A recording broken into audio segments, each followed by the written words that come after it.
Good morning. I'm Melvin Carter, Mayor of the City of St. Paul. And I want to thank you all for joining us at our beautiful state capitol.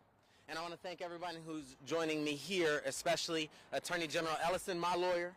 You have always been a strong ally to the City of St. Paul, and I hope to continue our partnership as your office builds off the Medical Debt Fairness Act.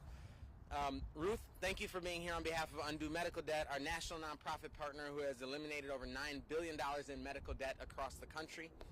That's right. Thank you. Since the day I announced our medical debt reset initiative, Ruth, you and your team at Undo have worked diligently alongside our Office of Financial Empowerment to make today a reality. Director Akram Kaliso, Office of Financial Empowerment and Financial Capability Director, Manager Casey Wiedrick in our Office of Financial Empowerment. It goes without saying that we would absolutely not be standing here without your commitment to this work, so I want to thank you as well. And to Walt Myers, who is here with me, Walt, thank you for sharing not only your own story, but also the story of your late wife, Sue. Your experiences serve as a proud reminder of why we do this work and who we do this work for. Today, I'm proud to announce that our first financial relief package of our Medical Debt Reset Initiative has arrived, and soon 32,000 St. Paul residents will receive a surprise notice in the mail that their medical debts, totaling just shy of $40 million, have been purchased by the city and completely abolished. 5 years ago, we in the City of St. Paul recognized that late fines were keeping people from accessing our libraries. So we went fine-free and eliminated over $2.5 million in existing library debt. As a result, immediate double-digit growth in library use concentrated in our lowest income neighborhoods. We welcomed back 42,000 patrons to our libraries and saw 85,000 total items checked out on cards that had been previously blocked. Libraries are a community resource, and rather than punishing our community, we decided to take care of them. The policy worked. So 15 months ago, during my 2024 budget address, I announced our Medical Debt Reset Initiative, that we would commit $1.1 million in American Rescue Plan funds provided by the Biden-Harris administration to abolish $110 million of medical debt on behalf of our St. Paul residents. Every day, millions of Americans face the impossible choice between paying medical bills and covering their basic needs. Nearly half of all bankruptcies are linked to medical debt, and nearly 50% of adults have delayed or skipped care due to debt. As we saw, the COVID-19 pandemic disproportionately impacted people in communities with lower economic stability, poor access to health care, and higher rates of pre-existing conditions. So if there's one thing the pandemic taught us, it's that if even one of our neighborhoods struggles to access medical care, the health care of our entire community suffers. So let there be no mistake, this is about more than just eliminating debt. This is about eliminating one of the greatest barriers to healthcare access, giving people the chance to take control of their own health. We're proud to do this through a public-private partnership with organizations like Undo Medical Debt and Fairview Health Services. This partnership reflects the difference that can be made when healthcare providers and organizations come together to tackle medical debt and improve community health. It's a win for everyone. And it's just the beginning. We will continue this process with Undo. We are starting with the purchase of the debt owed to Fairview and appreciate the work that they've done with us to get this done. And we will continue to have these announcements as we continue to work with Undo to acquire and forgive additional debt owed on behalf of our residents. Without further ado, I'd like to introduce our State Attorney General, Keith Ellison. Thank you, Mr. Mayor, and let me congratulate you for your bold leadership, for your sensitivity to the problems of the people of St. Paul, and let me say thank you for lighting the way, because there's no reason why this should stop at St. Paul. There's no reason why this policy should not be extended throughout the state of Minnesota, because Minnesotans, in fact, are struggling under the weight of medical debt. Medical debt they did not ask for, they did not plan for. Medical debt that they did not expect, they could not negotiate the rates of and the terms of. Medical debt that is literally a barrier for them to go seek future care, because when they think about getting that cough looked at, they think, well, I already got medical debt I can't pay. So what am I supposed to do? I don't know. Hopefully it'll get better. But what if it doesn't? It is a good idea to deal with this medical debt burden. And I think that enlightened leadership, sensitive to the needs, the economic priorities, helping people afford their lives and live with dignity, safety, and respect is what this is all about. And let me just say, we're building on something. Because last year, our state legislature, through the leadership of Senator Liz Bolden and Representative Liz Ryer, came together and passed the Debt Fairness Act, making sure that we structured debt better so that there was a little better ability to repay. It wasn't ruinous to the debtor and put the creditor in a position where they might actually get some money back one day. It was a good policy designed to make sure our economy was working better than it was with regard to debt. And this particular initiative in St. Paul allows us to move even further forward. So thank you. I want to let you know that this is the kind of policy and leadership that we need. We need it in St. Paul. We need it in Minnesota. We need it in America. Thank you very much. Thank you. There we go.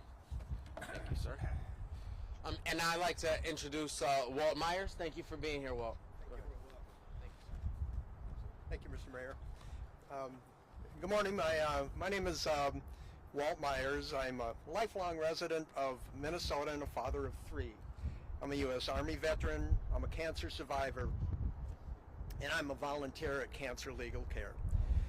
So this is really a big deal. I mean, it affects so many Minnesotans in need. And today, 32,000 Minnesotans will receive $40 million of medical debt relief, and more to come. I have great empathy for these Minnesotans because I know what it's like to be under a cloud of medical debt. 5 years ago, shortly after my wife Sue passed away from her 23-and-a-half-year battle with breast cancer, I began to receive medical bills from my insurance company for her in-house hospice care.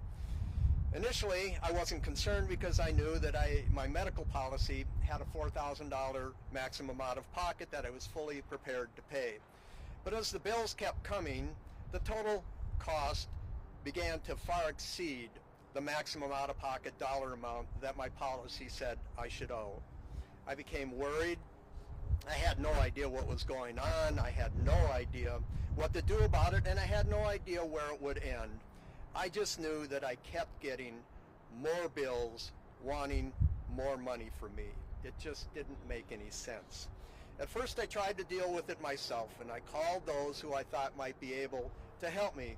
And while most everyone was sympathetic, no one really knew what to do, and no one was able to help me. And I became increasingly worried and increasingly stressed, and I felt very lost in the medical billing hell that I found myself in. Fortunately, I remember a seemingly random comment a social worker made to my wife and me at the cancer center, where she would go for treatment every 3 weeks. And the social worker told us that,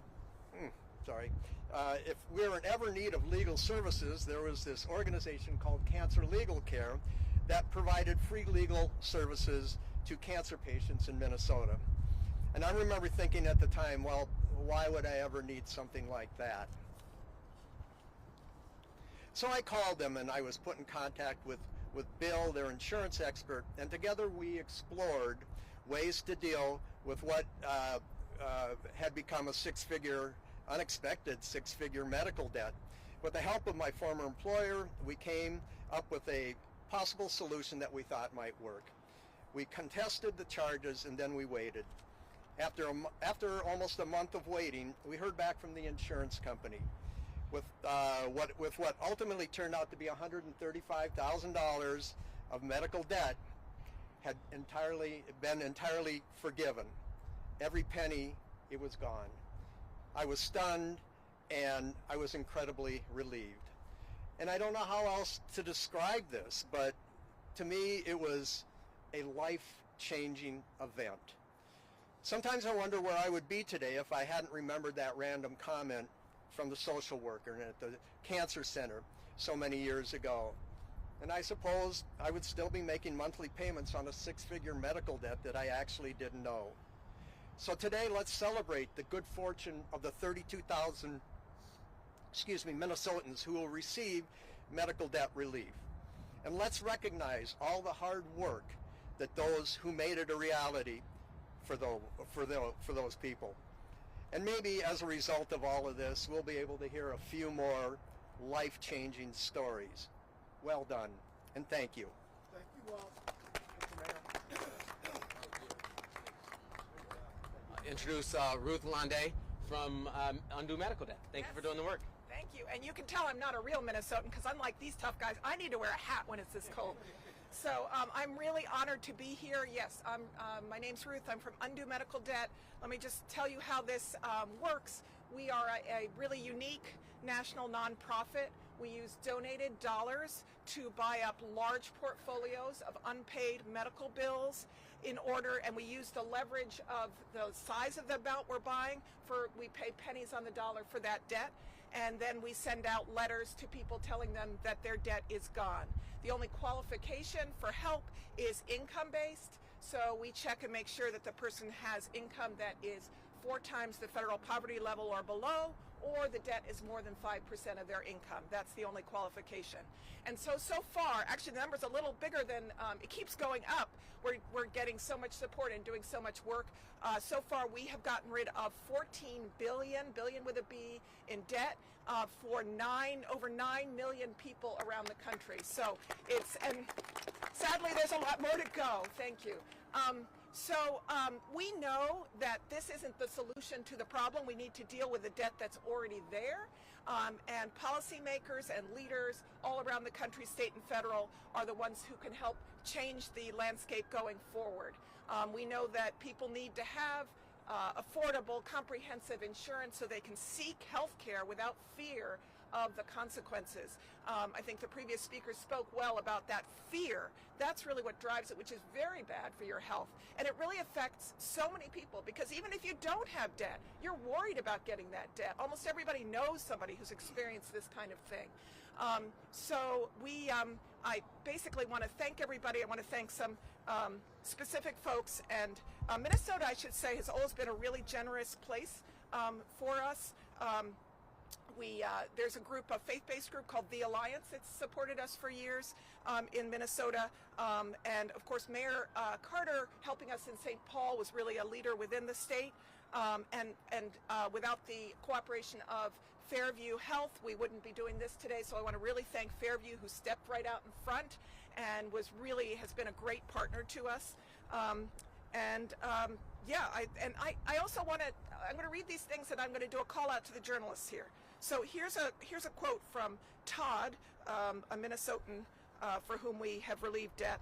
He said, "I have suffered from heart disease since 2010 and have required some kind of surgery almost every year since. This has caused me to max my out-of-pocket costs for the last 14 years.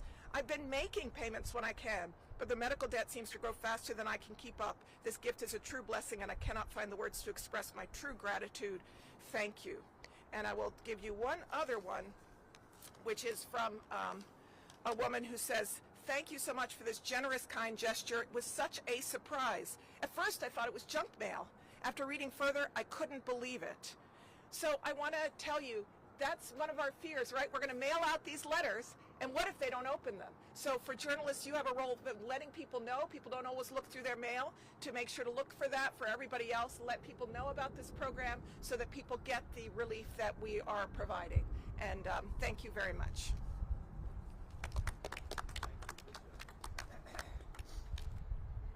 Good morning. Thank you all for joining us here this morning. I'm Ikram Kuliso. I'm with our Office of Financial Empowerment at the city. Thank you, Mr. Myers, for telling us and sharing your story. And thank you, Mayor Carter and Attorney General Ellison and Ruth, for all of your dedication to making this a reality for us as well. So today marks a powerful milestone, the abolishment of $40 million in medical debt for 32,000 residents, and many more still to come. The achievement isn't just about erasing medical debt, but restoring dignity and peace of mind for thousands of our families in our city here. Medical debt quietly undermines health, stability, and hope for many of our residents in St. Paul and beyond. And we've heard many stories of families who, despite doing everything right, face overwhelming debt from unexpected medical costs. This burden touches every aspect of our lives, and we all can relate to and know people that have been impacted by this and can have impacts from housing to education, often pushing most of our vulnerable households further into hardship and poverty. Our work of the Office of Financial Empowerment at the city is rooted in the belief that financial health is essential for individuals, and not just individuals, but for our overall community well-being. Initiatives like College Bound St. Paul, our guaranteed income, promoting worker co-ops, and also initiatives like this now with medical debt provide an opportunity for us to work holistically and have that approach to financial justice to serve our St. Paul residents. We know that when families are financially secure, our entire community flourishes. I want to thank our partners at Undo Medical Debt, Fairview Health Services, and everyone in the mayor's office and beyond that's championed this initiative. The letters going out to families shortly are not just letters, they're messages of hope and a testament to what is possible when we prioritize our people and our families. Together, we're proving that transformative change can happen here in St. Paul, and we hope that today's successes serves as a blueprint for a statewide relief. Let's continue working together on a future where healthcare doesn't lead to financial despair, but rather a healthier, more equitable Minnesota for all of us. And thank you all for making this possible for us going forward.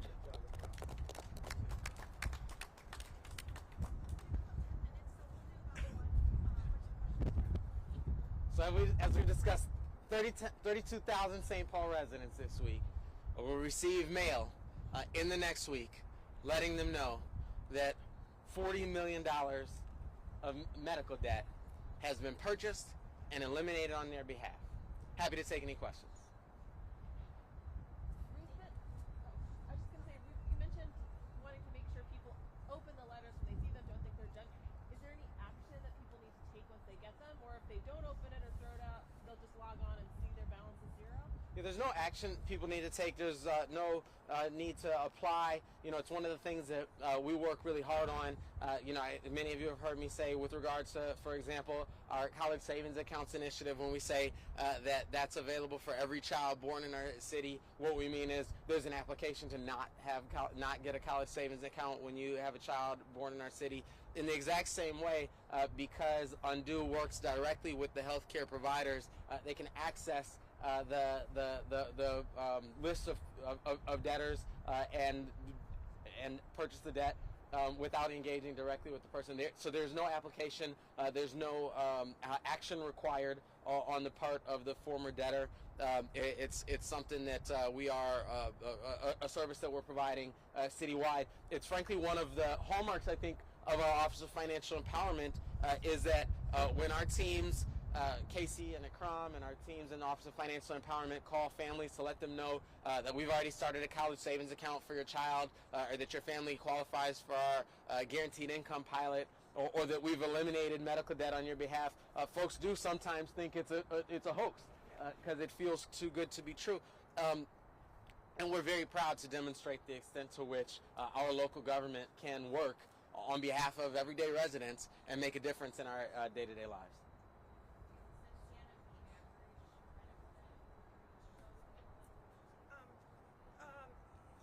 I don't have it for this particular one, but it's usually somewhere between 1,000 or 2,000, which is more than the average household has, sitting around. But yeah, but it can range hugely. It can be huge. One of the gentleman talked about, thousands of dollars, or it can be $500. Big range.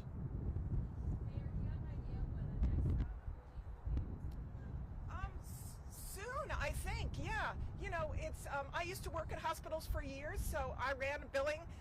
Everything, moves slowly, but we have been talking to all the major systems in the area, and yeah, we've got a lot of things moving. So yeah, stay tuned is what I would say. Yeah, stay tuned. In my budget address last year, We shared that all of our major hospital systems in the state have signed on to do this with us. So Fairview has gone first, and we expect the rest to follow shortly. Is there a timeline to reach that $110 million goal? There's not. I don't think there's a specific delineated timeline. Obviously, as soon as possible. We have to do the same work with all of the other hospital systems as we've done now with Fairview, and our teams are working hard to be able to do that so that we can send a whole lot more of these envelopes out. What's the timeline again for people in this first batch? I know you've got 100 letters here today. If you're in this first batch of people, will the next month or so you might get a letter, or what should people? My understanding is the letters will be mailed in the next week. Yeah, that's All of what those in the next week. Okay. Yeah. Yeah. Yeah, we use a bulk mailer, And just for clarification, all of these letters are from Fairview. These letters will come from undue medical debt and the city of St. Paul. They are with regard to debt owed to the Fairview system, yes. Mayor, do you anticipate taking more money in your next budget to continue this, add on to it, depending on how this first round goes? Again, this is funded by American Rescue Plan dollars, which are pandemic relief dollars provided by the Biden-Harris administration. This is not funded by property tax dollars. It gives us the opportunity to reset, to buy all that debt down to zero. Again, as Ruth mentioned, on behalf of residents who make less than 400% of the federal poverty guidelines and or owe more than 5% of their income in medical debt. So this will provide us a reset. So ostensibly there won't be a necessity for a next round of funding next year. As Ruth mentioned, this doesn't solve the problem. The underlying problems with our kind of global healthcare systems that lead to $40 million, $110 million in medical debt in the first place are still problems that we need leaders like Attorney General Keith Ellison and the legislators he mentioned to help us resolve at the state capitol, and we need leaders in the federal government to help us resolve. This gives us a reset in St. Paul so families can breathe a little bit easier, so families can know, like I said, if eliminating library debt resulted in double-digit increases in library use in our lowest income neighborhoods, we're really excited about the freedom that eliminating medical debt will allow us to go to the doctor and get the types of preventative care that we all deserve. Mr. Myers, a question for you. Okay. Thank you. What's it like for you to be standing up here today, just taking a look at this box, knowing that this type of help is coming for other people to maybe, when you were in a similar spot, opening such a letter? It's life-changing. I don't know how else to describe it. My wife just passed away. I was dealing with all of that, and then all of a sudden this unexpected six-figure medical debt came, and it doesn't have to be a huge amount like that. It's whatever helps the person, but there's no other way to describe it. It was absolutely life-changing for me to have that medical debt resolved, and I could get on with my life. So I would expect that it will have the same effect on 32,000 people when they get that letter in the mail. It's very cool. So I'm proud to be a part of this, and thank you.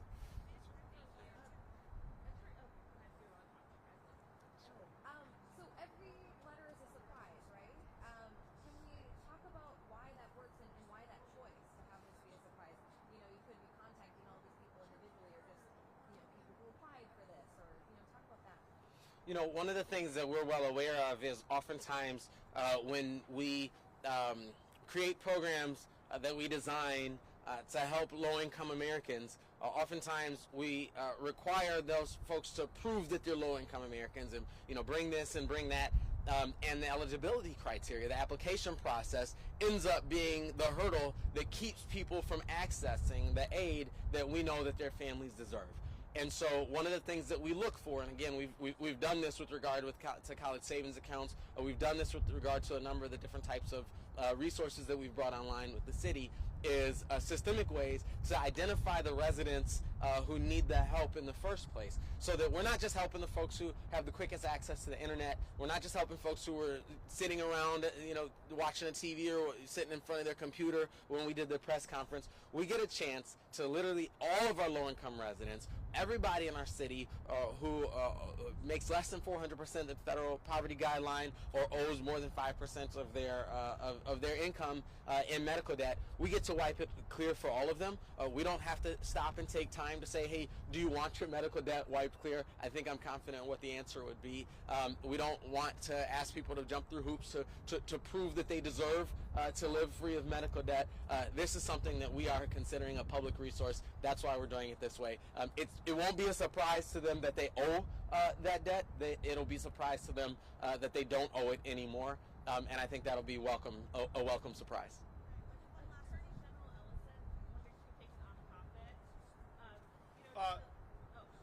I'm happy to take an off topic when we're done. Yeah. But can I just add on to this? So go back to that example of the person with the cough who owes $2,000 in medical debt. That's right. They're like, I can't go to the doctor because maybe I don't know. I know I can't pay, and I already got debt. So that person gets on the bus, and they keep coughing next to somebody else. That's right.